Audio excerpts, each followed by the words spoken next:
I'm going to try to spend the next 45 minutes or so trying to explain alcoholism and drug addiction. I get a chance to speak a lot of different places, folks. I'm going to be in Oklahoma this weekend, and I'm going to be introducing myself as Chris Raymer. I'm a recovered alcoholic and addict, and that's what I am. I mean, my one claim to fame is not that I've got a bunch of degrees after my name. My one claim to fame is that 16 years ago, after years trying to get well, I finally did certain things that people asked me to do, and I recovered from this disease. And I'm pretty passionate about it. I know that some of the things I'm going to say tonight may be a little controversial to you. The fact that I introduce myself as a recovered alcoholic is pretty controversial to a lot of people. A lot of you family members have already done what my family did. I'm sure when this terrible disease started creeping down the pike, you guys ran to the library or ran to B. Dalton's and got every book you could read on alcoholism and drug addiction. And the good news is you've got some education about it. The bad news is most of it was absolute crap. Okay, so I don't know what's wrong with my nose tonight. And that's as close to a cuss word as I'm going to get. I'm going to try to be good about the cussing, but it is. It's just garbage. It's just rubbish. It's just absolute rubbish. The stuff that's published about alcoholism and drug addiction out there, they fill libraries. I mean, there's thousands of titles on recovering alcoholics and addicts, and most of it is just, it's somebody's opinion on something they know nothing about. But they can make $1 on it because it sounds good. And so everything I'm going to talk about tonight, folks, comes from a thing called the Big Book of Alcoholics Anonymous. It was the original textbook. Anybody got one handy on them? Ah, here's one. That's good. Yeah, thanks. Appreciate it. You got any boogies on it? No. All right. This is the Big Book right here. I sell these over in the little store if any of you guys would like to come pick up a copy of this. They're rather inexpensive. I can get you guys one for about $7. It's not any big deal. The first 164 pages is the textbook. It was published in 1939. And in this book explains what an alcoholic and a drug addict is and how to recover from it. It's pretty simple stuff. And what the heck? If any of you family members would like to get on the same page, this would be a great investment to purchase. They don't sell these in B. Dalton bookstores. You know, you can't buy these in Border Books. And so, consequently, a lot of you guys kind of missed the main topic here. You with us? Don't know what to tell you. I will say this. If there was a better book out there, you with us, for $18,000, we'd be giving it to these patients. Having said that, all the stuff I'm going to talk about tonight comes out of that. This is not Chris Raymer's opinion, and I'm not trying to share opinion with you tonight. I'm just trying to share some hope with you, because I guarantee you, I had a lot of people over the years, we were talking about it this morning, a lot of people over the years, very, very well-meaning people, tell me bald-faced lies, and I don't want to do that tonight. I want to make sure that we're sticking pretty close to the truth. I want to try to help you see what alcoholism and drug addiction is. And the first thing I need to tell you, right off the bat, let me show you these statistics on the board here. Put my little specs back on. Look at that, broke them again. Brand new, and I broke them again. Oh, man, brutal. These stats, I just got this email today from Dallas. These are the statistics out of the Dallas Intergroup, the 2003 statistics this past year. In 2003, we sold over 19,000 desire chips, little tokens that alcoholics pick up when they come into an AA meeting and they ask them if they want to stay sober, and they said, yeah, and they give them a little chip. Most of these patients have got a little desire chip already in their pocket. They picked one of these up, right? Y'all know what I'm talking about? Just a little aluminum chip. If you stay sober 30 days, you get a little red chip. If you stay sober 1 month, you get a little red chip that says 1 month, and then 2 months and 3 months. It goes on, and then you get the year. Look how much they dropped off in the first day they picked them up at 19,698. 1 month, 1,582.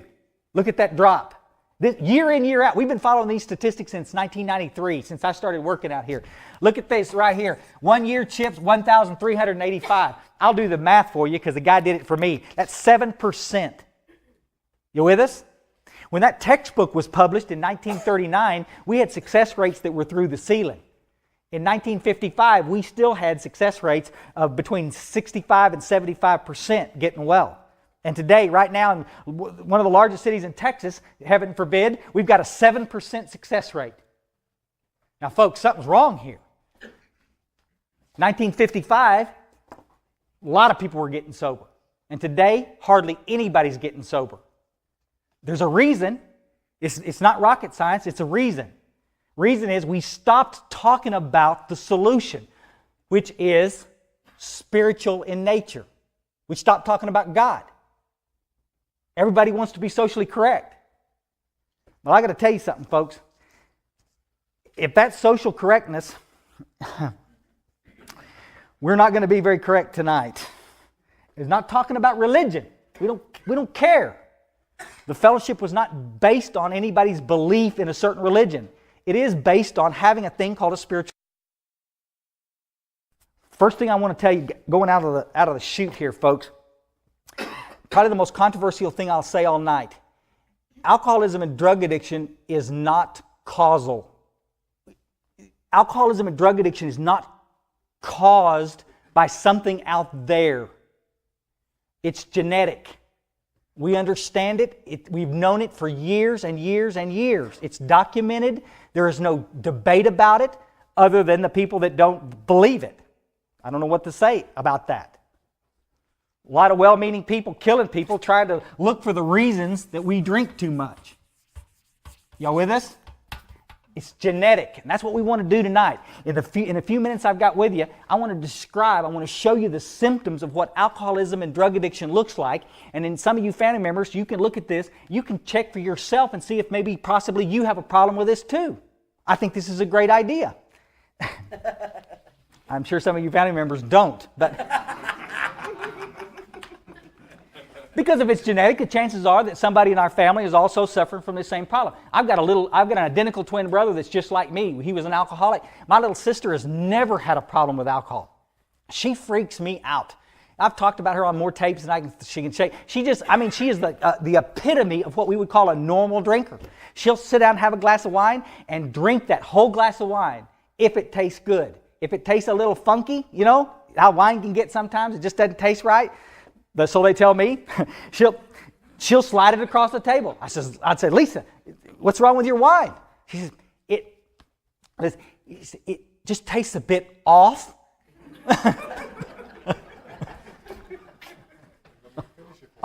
Off? I know exactly. Off? I don't care if there's a dead cricket floating in it. I mean, I don't. Off? I'm not drinking the stuff because it tastes good. I drink it because it gets me downtown. It fixes something wrong in me. And that's the difference. I want to show you here. Somebody needs to move this someday before I kill myself on it. All right. About 15% of us genetically, folks, are wired alcoholic and addict. This is what I want to show you. The main point of this lecture, I want you guys to see. We're going to divide the room up in a little group of alcoholics and addicts and normal drinkers or hard drinkers. You with us? There's a difference between an alcohol abuser, drug abuser, and somebody that suffered from the disease of alcoholism and drug addiction. Y'all with us? A lot of people out there in the world abuse alcohol and drugs. Y'all with us? Look at MTV, Spring Break, 2003. You know what I'm saying? There's a lot of them drunk little knuckleheads out there on the beach running around naked abusing alcohol and drugs. But most of those cats end up back on Monday morning, back at school, studying their butt off, trying to play catch-up. You with us? The 15% of that group, though, are still on the beach someplace. Y'all with us? You understand? There's a difference. And I want to explain the difference tonight because, everybody that drinks is not an alcoholic. Everybody that drinks a lot is not an alcoholic. You'll follow us? The quantities that we drink really doesn't come into matter here. And that's a key piece.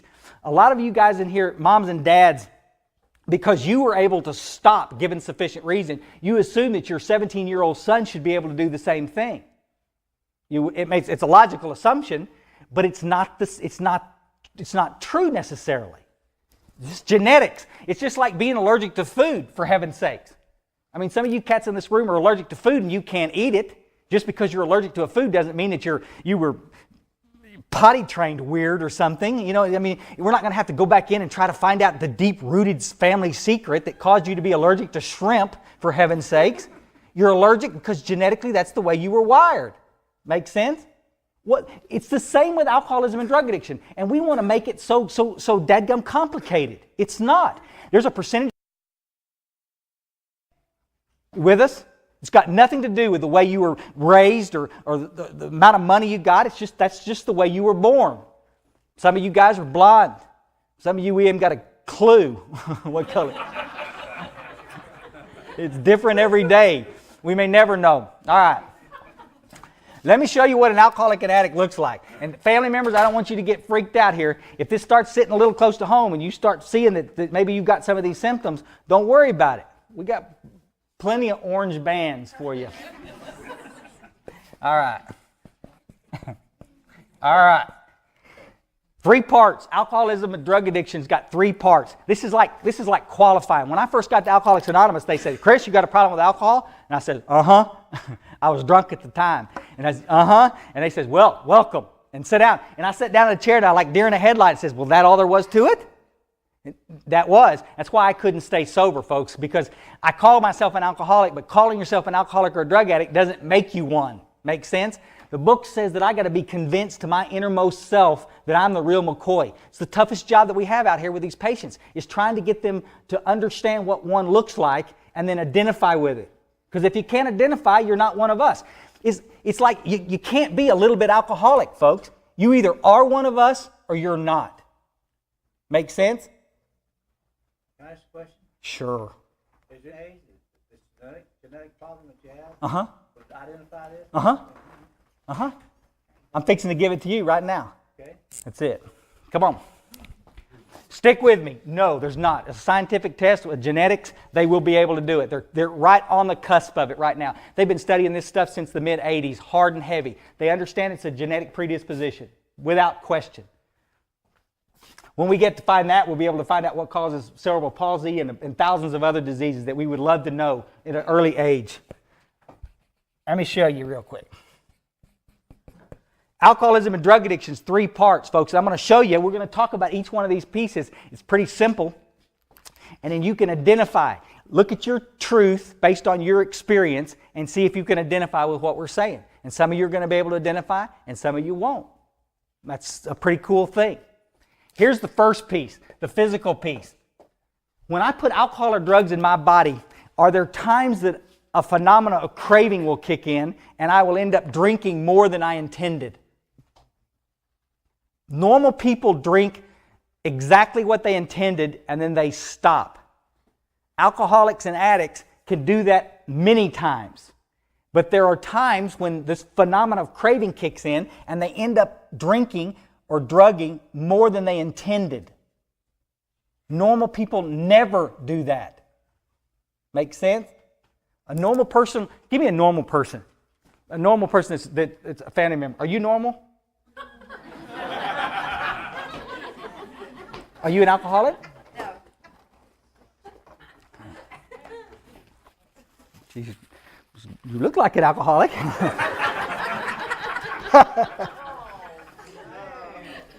No. What does an alcoholic look like, hon? And we all look like alcoholics. How can you tell it? Look at somebody and see if they're an alcoholic or an addict or not. That's what I've got. That's the point I've got to make. What does an alcoholic and addict look like? We all look like alcoholic and addict. This is internal stuff. It's got nothing to do with external.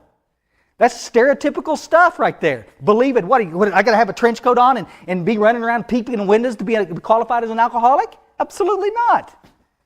What happens when you drink? We're going to go and have a couple of beers. What happens after the second beer? But what if you don't want to? I can drink. What happens if we have 16 beers? I could do that probably. This is good. You got that orange band? All right. Here's what's going to happen in a normal drinker. A normal drinker is going to start drinking and they're going to get to a certain place where it starts to feel uncomfortable. They'll start feeling dizzy a little bit. Oh, no thank. That's what, like my little sister. No thank you. I'm starting to feel it. It's like, no kidding. Me too. How about another one? You know. But you got to understand, alcohol in UK is going to be different than alcohol in me. We assume that alcohol in each of us makes us feel the same way. And you need to understand that somebody with a genetic predisposition, alcohol reacts different in my body than it may react in yours. About the time you're starting to lose control and feeling uncomfortable, I'm gaining control and feeling very comfortable. It's An alcoholic or a drug addict, once we start to drink or drug, there are times, not every time, but there are times we'll end up putting more in our body than we really should. And we intuitively know we probably shouldn't be putting that much in, but we do it anyway. That's because of a phenomenon called craving that separates us from other people. Make sense? I can give you a graphic illustration. How many alcoholics and addicts in here ever got sick drinking? Raise your hand. Let the record show they all raised their hands. How many of you went back in and continued to drink? Let the record hold they all continue to raise their hands. You with me? I mean, why would you do that? Why would you get sick and go back in and drink again? Wiping your mouth, must have been the chicken, We're justifying out the kazoo about what that's about, okay? Physical peace is pretty easy to understand. Most of us don't have a problem with the physical peace. Understanding that, it's easy to treat the physical peace. We call it detox. A lot of times we'll get patients in here that are addicted to medication, and what they need is to be detoxed off that medication or off the alcohol. And we can do that through a period of step down and wean them off of that substance. And at the end of that, they're drug-free. The phenomena of craving won't take place anymore, and they'll be okay. You with us? See, this is where a lot of people get confused, like my friend Nancy Reagan, who seems to think that all we need to do is just say no.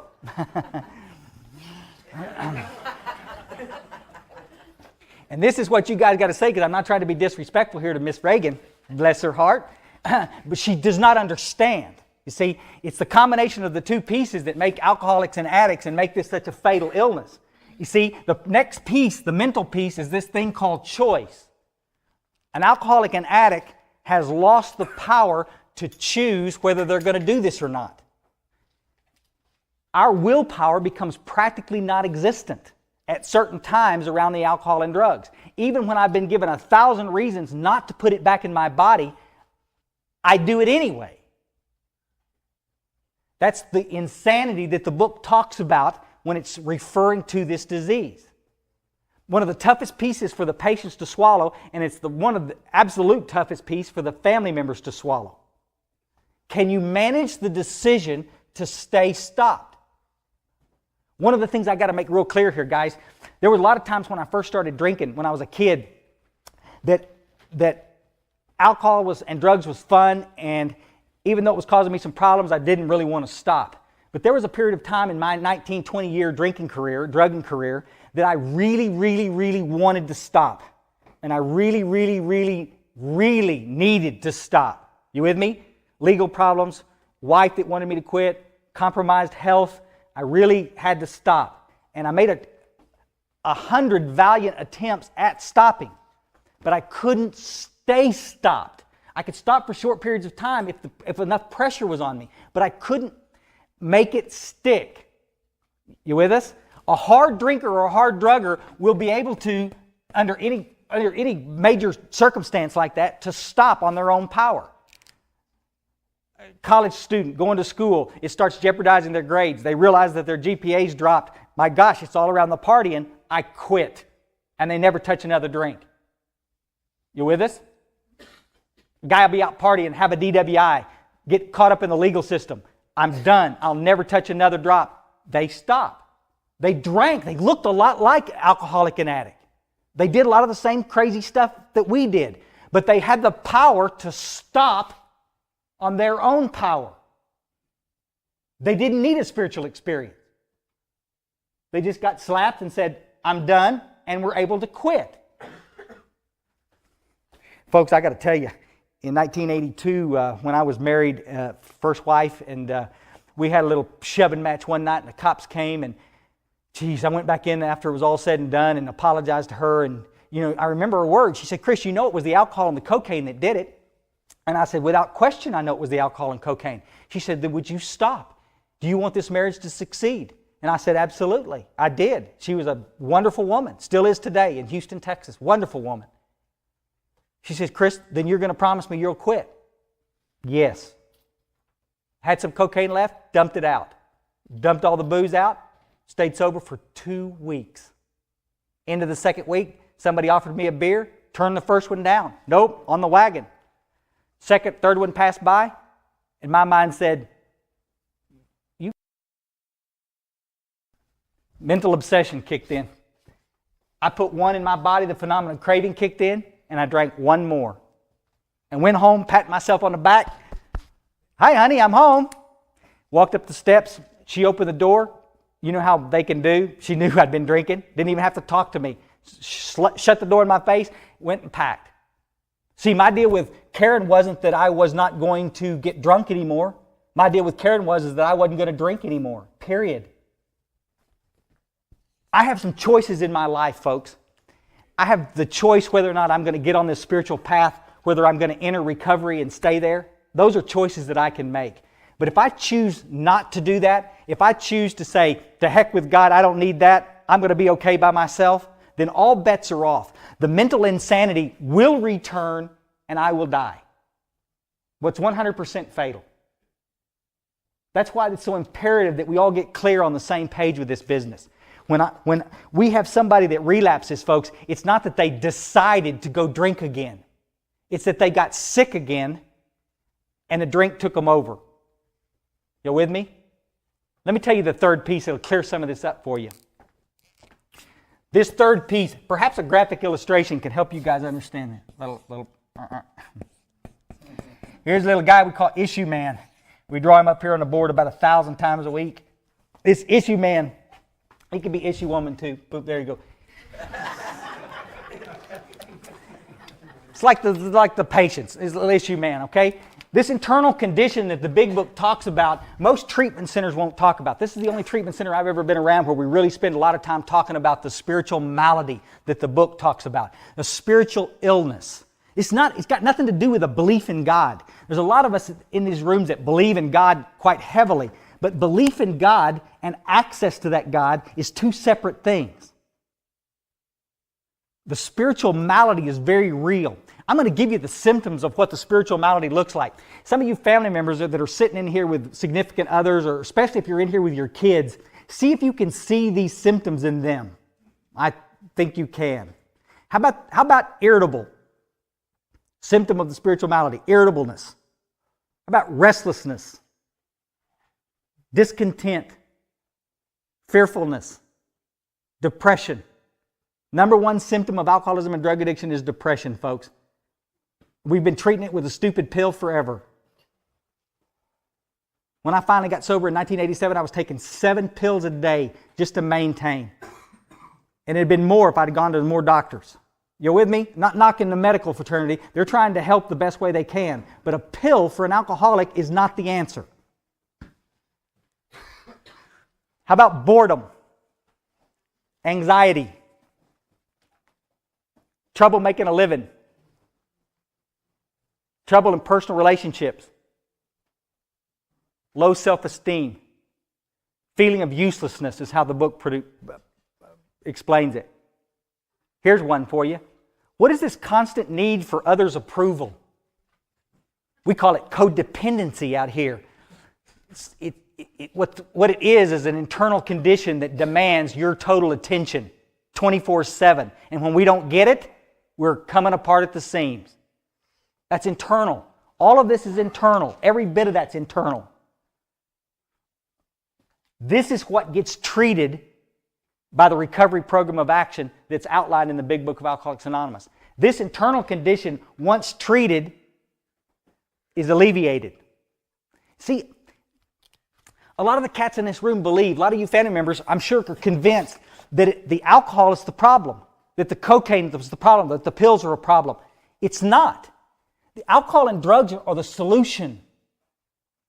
When you take alcohol and drugs away from me as an alcoholic, I get worse, not better. Some of you family members that have lived around us in our dry times know exactly what I'm talking about. I become so irritable, restless, and discontent, I can't stand it. My first wife, that Karen, when we were talking about, she'd come home after a particular long dry spell and set a bottle of vodka down and says, "Here, drink this." I says, "Honey, I'm sober." She says, "Buddy, there's nothing sober about you. Drink it so we can still live together because you're driving me nuts." You with us? Understand it. The problem is not the booze and the drugs. That's why this just say no stuff is rubbish. The problem is the internal condition. This is why treatment centers do such a terrible job treating alcoholics and addicts. We've got treatment centers all over this country going out of in a time when we need them the worst, because they're not explaining this internal condition. All they're doing is focusing on what? Issues, the external symptoms. And the external stuff, let me tell you what happened to me. Here. That's good. That's pretty good, isn't it, Kay? We'll use me as an example so nobody gets freaked out, but I think every patient in here can identify with what I'm talking about. I spent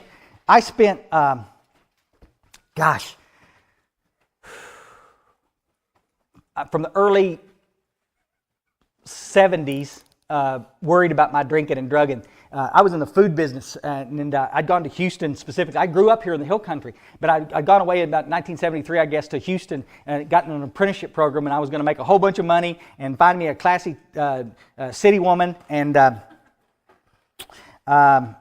quit drinking. I mean, that was the deal. Make a lot of money, and I did a lot of that. Found some, in fact, more than one city woman, and it was tall cotton, and made a bunch of money, and was did well in my career. But the bottom line about this drinking piece is I wasn't having any luck staying sober. So I started my little trek into therapy at that point. And again, I'm not knocking therapy. I had many, many years of great therapy. I got to learn a lot about myself. But the therapists were interested in not only talking about the internal stuff, because they couldn't see that, they're looking at the external stuff, trying to find out what it is out there that I'm so upset about that I have to keep drinking. Make sense? I mean, we do this all the time. We talk endlessly about mama. How many of you guys ever been in therapy and talk about mama? Yeah? Non-stop, we talk about mama. I know about me and mama more than I know about me and anything else. It just drives me crazy. You know, we established quite early on that moms are evil. Okay, so we got that out of the way. And then we talked about dads, because I mean, they're almost as evil as moms. Unbelievable. Unbelievable. We talked about my identical twin brother. We talked about my little sister, my half-sister. We talked about growing up in the Hill Country. We talked about that sheep. And we talked a lot about... talked about being in the food business, working in the food business. A lot of stress at that job. We talked a lot about that. We talked a lot about Vietnam. We laugh about it all. I've never been to Vietnam, but we talked a lot about it. It was it's kind of a hot topic with us. It's back in the 70s. We every week we talk about it because I think it's important to talk about. We spend a lot of time in therapy talking about my sexuality. Sex is the root of lots of problems, and if you're kind of confused sexually, it can cause a lot of, I don't know. I wanted to be gay so bad. I mean, I don't know. I'm just convinced that if I could just peg that, then I could have a good excuse. That's why you drink so much, Chris. That's why you're doing so much cocaine, is because you got to. Unbelievable. And I'm not. And I don't know what to tell you. Pretty soon, it gets a little frustrating in therapy when you start running out of stuff to talk about. I've split every hair. I've turned over every rock. I had a great family. Still do. Good Christian folks that loved me more than anything. We got an industry out there that's got to blame this on somebody. Might as well be our family. I'm going to tell you something right now, folks. Alcoholism and drug addiction may be exacerbated by these problems. It may be exacerbated by these problems. But these problems do not cause alcoholism and drug addiction. If this is the problem that's causing my alcoholism and drug addiction, I am not an alcoholic or an addict. I'm a hard drinker or a hard drugger, and all I need to do is do some good therapy and go on down the road. Well, I did that for years. How can I explain this? 1982, I guess. I'm up in North Texas. I spent years, again, jogging in my... How many of you guys understand what a geographical cure is? Y'all know? Have you ever heard that expression? Geographical cure is when we think that the problem is here in the Hill Country, so I'm going to move to Houston, Texas. You with us? I mean, every day we get calls from people, I can't stay sober. I'm moving. I said, buddy, where are you at now? Oh, I'm in Houston. I says, oh, that's great. Where are you going to move to? I'm going to move to Austin. He's like, oh, that's good. There's no... It's so stupid. And that's what I did. I moved. I went to Houston, then I went to Austin, and for 2 years, then I went to Atlanta, Georgia, then I went to Vernon, Texas. It was a dry county then. Back then, you couldn't buy booze in Vernon, Texas. Well, you could if you drove 60 miles one way, and we did twice a week. You know what I'm saying? It's just like... I moved to Dallas. I moved back to Houston. I moved back to Houston. I think the best count I've got is 6 times. I moved back to Houston. Loved Houston, Texas. Moved back here to Kerrville for a period of time. Always, unpack my stuff, get my little apartment, sit down. Oh, this is great. A new leaf. I'm going to turn over a new leaf. Everything's going to be good, right? Be sitting there for a few minutes looking around. Nobody in the room but me and me. It's like, geez, this is fun. I think I'll go get a drink and celebrate, Go get one beer. Phenomenal craving kicked in, and I had 6 more. And I'm off to the races again. You with us? God, if I could just get out of this food business. If I could just be a salesman, everything would be good. There you go. Steady drinking. Steady drinking. Sitting out by the lake reading the one ads with a 12-pack of beer on the floor. Steady drinking. Hate sales. Terrible at it. God, if I could just get back in the food business. Maybe those barbecue restaurants, after all, that'd be a good thing. There it is. Barbecue restaurant. Mine. God, if I could just get the catering company. Man, if I could just go back to school. God, if I could just buy the house. Damn. I'm doing exactly what every patient in this room is doing.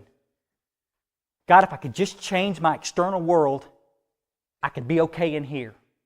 And that is so far from the truth, it's not even funny. But again, we've got an industry that supports that. We laugh about it all the time. I never forget sitting out in front of used to be an old bar in Houston called the Roundup. It's over there by Sunny Looks. And I sat in that parking lot, drunk on my butt, and said, God, if you'll let that waitress in there marry me, I assure you, good to my word, I'll stop drinking. 2 weeks later, we're married. Can you believe that? God, I'm going to tell you, God answered every prayer I ever asked Him. 2 weeks, we're sitting in that little garage apartment of mine over there by the Warwick Hotel, and she's shoveling Cheerios in her mouth, and I'm saying, God, if you could just kill this woman, everything's going to be okay. And this is what the patients do.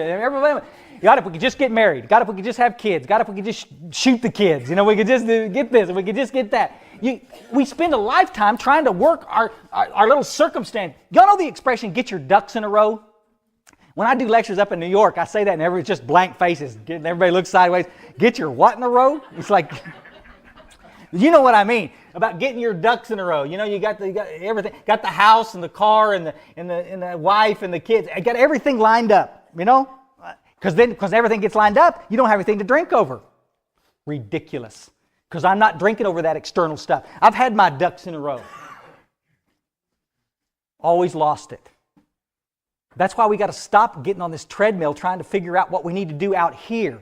Family, if you hear nothing else I say tonight, you got to hear this. You didn't cause this to happen, alcoholism and drug addiction, and you can't fix it. Period. Can you work through some issues and try to get a better relationship with some of us knuckleheads? Absolutely. It takes work. Let's work together. Let's do that. But don't think for a second it's going to make any difference whether we get sober or not. Let me tell you what happened. In 1987, I'm working for my brother up in Louisville. My twin brother's got a book bindery up there, and I'm working in the warehouse. I'm an accredited chef and was good, but I couldn't be in the industry any longer because of the disease. I can't hold a knife. My hands are shaking too bad, and I'm just a mess. I can't guarantee you.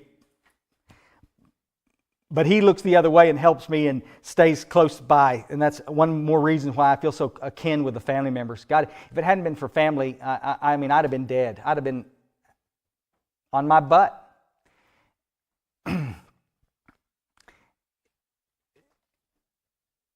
I drove home one night and picked up a stack of return checks out of my mailbox. And it was November 1987, and it was cold like this outside. It was overcast. I'll never forget it. And I went up to my little apartment, and there was no place to sit. I had no furniture.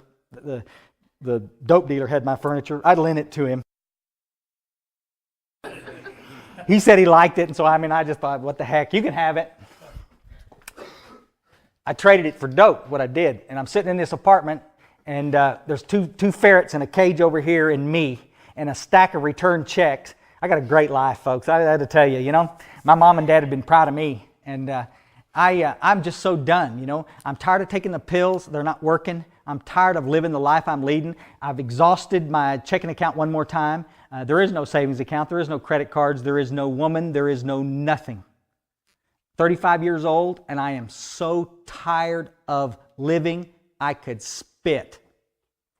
Walked to the medicine cabinet, got a bottle of pills and some Black Label, and tried to commit suicide. Second time in adulthood. Same story, folks. I didn't want to die. I don't think anybody that commits suicide wants to die. I think they just want to stop feeling the way they're feeling. And I've got myself in a cul-de-sac. I can't get out. I've tried every avenue. I've tried therapy. I've tried the medication. I've tried treatment. I've tried staying away from slippery places and slippery things. And I've tried to do all the little stuff that they've told me to do, and it's just not working. I've been in churches. I've been in churches of very, traditional kind. And I've been in churches that were built like teepees, for heaven's sakes. And I've slept naked in sweat lodges. And I've taken crystals and stuck them places we don't even want to talk about. And I've done a lot of things to try to get well, just like a lot of these cats here. Nothing would work. I tried to commit suicide. Laid down to die, and I heard this voice. Get this. I heard this voice that said, Chris, don't do it. Go back to AA. I've told this 1,000 times. It's still difficult to say without getting emotional. I don't know what I heard that night. I heard a voice that said, Chris, don't do it. Go back to AA. Don't have a clue. Now, I'd been in AA for 7 years. In and out, picking up chips. Nothing's working. Of course, the meetings I'm going to are not telling me what to do to get well. They're telling us to talk about our day. Talk about our issues. Dig? They were killing me. Big Book says that selfish and self-centeredness is the root of my problems. So what are we going to do in a meeting? Talk about me. Why not? Forget the guy in the back that's dying of alcoholism and drug addiction. Let's don't worry about him. Let's just talk about me and my day. Unbelievable. I aborted that suicide attempt, obviously, guys. The next morning I got up and went to a doctor and got some doggy downers to detox. Couldn't go to treatment. I was busted flat. There was no money in that checking account. I made a commitment that afternoon that I was going to go to this meeting over there in Louisville, Texas. I'd never been to this meeting, but I knew where it was. A guy had taken me over there one night. I knew where it was, and I went over there. I didn't want to be in the same room with people I'd been in before because I was embarrassed about coming back in. And I walked back into the room. Of course, it's the same people. They all knew me up in North Texas. I'm kind of hard to miss with this patch. You know what I mean? Oh, there's that pirate guy. Okay. So I walk in the back door of this meeting, and they're all carrying big books. This is a little big book. This is a little confusing. They're all carrying big books like that. All of them are carrying these books. And I think this is a literature meeting. This is a big book thumper nest I just walked into. I can't believe I did this. And I start to walk out, because I don't want to be in a big book thumper room. I want to get in a place where I can talk about mama some more. You know what I'm saying? I can sit there and whine a little bit and tell all the women in there what a tragic life I have and perhaps get lucky tonight. Find somebody just as sick as I am that'll take me home. It's worth a try, for heaven's sakes. That's what I was gunning for. But these cats, they wouldn't have any of that. None of that. They got between me and the door, pulled me down in a chair and said, sit down. Got me a roll of paper towels to clean up my coffee because I was a little quick, I kept shooting coffee. And they went around the room and they all started shaking. The chairperson said this, real quick, I won't take a lot of time talking about this, but the chairperson says, we got Chris back in here again. He's going to pick up another desire chip. He wants to try this again. He's been in AA for a long, long time, folks. He doesn't need to hear all the stupid war stories. Let's share something different tonight. Let's share the miracles that have happened in our life as a result of getting on this spiritual path. As a result of getting sober and walking a spiritual path with God, let's talk about some of the cool things that are happening to us. You with us? And I remember sitting back thinking, oh, this is going to be good. I can't wait for this to start. I'm making fun of them. I think this is a joke. Because you guys don't understand. Nobody understands. Nobody understands. All I need is some money to get those last hot checks taken care of and everything's going to be okay. And maybe get a woman that'll have sex more than once every 6 months. Now, if that's too much to ask, I don't know what is. Maybe a job where I could make a little whip, huh? Basically, what I need is somebody to talk to about maybe getting a new job. And then I could stay so unbelievable. Less than 24 hours away from a suicide attempt, and I still don't understand that the problem is internal, not external. And these guys went around the room, and guys, I got to tell you something. They talked about stuff that I could really understand. You know, they didn't talk about the spiritual nature of this. They didn't talk about any of this happy Sunbeam for Jesus stuff. They talked about very, very specific things like getting your credit cards back. Finding somebody that would absolutely love you in this world. Getting to a place where your creative juices would start flowing again so you could do something that really meant something in this world. Buying a house. Getting your kids back. Being able to look in the mirror without wincing. But I got to tell you, those people loved me enough that night. They loved me enough. They're just like the people in this hospital. They loved us enough to tell us the truth. And they didn't candy coat it a bit. There wasn't anybody in that room that was trying to give me some sympathy. They were trying to give me some hope. And that's what I needed, was some hope. I'm not a little retarded kid, folks. I don't need to be treated like one. But everybody stayed away from me and treated me like I was a retarded kid because I expected it of them. And that night, they didn't do that. That night after the meeting, the old-timers got around me. There was 2 or 3 of these guys. One guy had about a year, the rest of them had a little bit more. They got around me and they said, Chris, do you want to stay sober the rest of your life? Are you willing to make a commitment that from now on, you're done with the drinking and drugging? And I said, well, that's absurd. No. I mean, I'll do it one day at a time. You with me? They got their coffee and left the room. See, I've been around AA long enough to be dangerous. I could get at the little one-liners and the little catchphrases, you know. It says, Chris, we're not interested in working with somebody that just wants to stay sober today. We're interested in working with somebody that's made a commitment that they're done with that way of life. We didn't say you had the power to do it. We asked you if you wanted to stay sober for good and for all. Yeah. Put it that way? Absolutely. The next morning I came back and we did a meeting, and then we went over in the room behind where the big meeting hall was, and we got on our knees and we did a 3rd-step prayer. Second day of detox, I'm doing a 3rd-step prayer. That afternoon they gave me the information on how to do a 4th-step. You'll see on this wall up here, we've written all over this. You see this thing? Made a searching and fearless moral inventory of, who's that? Me? No, I want to inventory Mama some more. No, we've done that. We're finished with family members now. We're going to look at my stuff. Where have I been selfish and self-centered to the core? Where have I been dishonest? Where have I been full of fear? And I get to look at that stuff and I get to dump it with somebody in a 5th step, and then I get to go out and make amends to the people that I've screwed over. 3 days. Buddy, 2 weeks later, I've got a completed 4th step. I've got a guy lined up to do a 5th step. I'm already making amends. I'm praying and meditating, and they're already making me work with others. I'm doing more work in the first 2 weeks in this fellowship than I did in 7 years out there in AA land. Yeah, amen is right. Because a bunch of people cared enough to understand and to see that I didn't have time to get comfortable before I started doing this work. My very life depends on getting off my butt and finishing this work. Buddies, that was 16 years ago.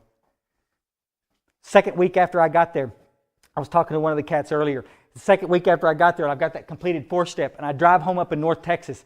2 weeks later, in the same parking lot that I took those pills, and I pulled the tailgate down in my old truck. It was after an 8 o'clock meeting, and I'm sitting there, and I'm looking at that big old full moon coming up. It's cold like a son of a gun up in North Texas. There's not a breath in the air. It's just as quiet as can be. You know, like it gets in Dallas, it's just crisp. It's so cold. And you can see the breath coming out, and it's like, and I'm looking around, and I'm seeing that there's something different. There's a 7-Eleven and a Stop and Go. I'm surrounded by 4 different convenience stores where I can buy beer. There's a liquor store that I got a tab at right across the street.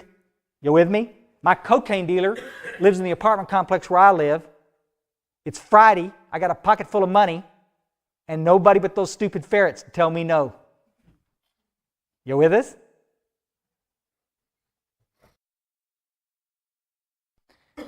Sometime by the time I walked into that room on November 13th, 1987, and that 2 week later period, I recovered from alcoholism and drug addiction. And I do not know when that was. But the obsession to drink and to do cocaine left. Never has returned in 16 years. I was as recovered as I was going to get. That's the beauty of this program, folks. This idea that recovery is a journey is a joke. Recovery is an event. When it takes place, the weight of the world will lift off your shoulders. You'll be as excited as you've ever been about living. And it'll either happen to you or it won't. Folks, I've been here 10 years. 10 years I've sat up here in this hospital and worked with these patients and got to watch thousands of these cats come through this hospital. And there's a select few of them that will look at this, understand it, identify with it, turn around and walk off this campus and do everything we ask them to do. Go to meetings, get a sponsor, finish these steps, and they'll have a spiritual experience that'll blow you out of the water. And there's a percentage of them that'll walk off this campus, and because they're the most selfish, self-centered people on earth. Oh, God. Y'all need to get the X-rated version. It's a lot more entertaining. They're the most selfish, self-centered folks on earth because they are. They're going to go do it their way. They're going to come up with every reason in the world why they don't have to do the things that we have to do to stay sober, and they will not stay sober.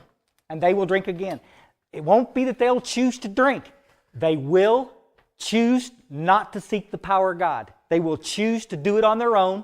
At that point, the obsession to use returns, and they will be insane, and they will pick up a drink. Can't be that simple. It is. Some of you family members in here real quick are waiting for the bottom to come up and hit them in the butt. You're waiting for things to get bad enough for us to stop. And I want you to hear this tonight. It will never get bad enough for us to stop. Fear will not keep an alcoholic or an addict sober. So you cats in here that are trying to use threats and this kind of stuff to do it, you can forget it because it won't matter. You can threaten us with our life and it will not matter. How many patients play with us in here real quick before I got to go? How many of you patients in here drank and drug when you had lots of money? Raise your hand. All the hands. How many of you drank and drug when you had no money? All the hands, same hands.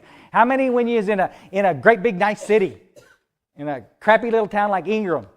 All the same hands. You get the gist. How many when you was in a great relationship with somebody that you loved? How many when you was dating Satan's sister?